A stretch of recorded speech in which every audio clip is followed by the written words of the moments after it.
আমি নন্দিনী ন্যান্স কলকাতা কিচেন থেকে। আজকে দারুণ খাবার, কত কিছু, ওরে বাবা। আচ্ছা, লাল শাক বলি, লাল শাক মোচা আলু দিয়ে, ঠিক আছে। আর আমার ভীষণ ফেভারিট মাছের ডিম, দারুণ। সজনে ডাঁটা চচ্চড়ি সর্ষে বাটা দিয়ে, এটা রিল বানিয়েছি আমি। আর বাঁধাকপি, আমাদের গাছের বাঁধাকপি। আর এইটা হচ্ছে রুই মাছ দই দিয়ে, একটু ডিফারেন্ট স্টাইলে করেছি আমি, বানাবো কোনোদিন রিল। চাটনি, টমেটোর চাটনি।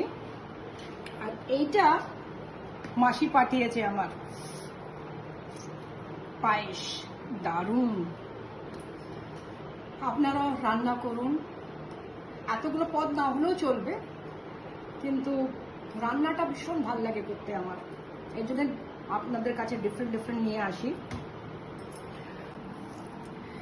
লাল শাকটা না ভীষণ ডাইসি, অনেক সময় ভীষণ ভালো লাল হয়, কিন্তু আজকাল এত পেস্টিসাইড দিচ্ছে যে ওই লালটা পাওয়াটা ইজ সামথিং মিরাকল। বাই।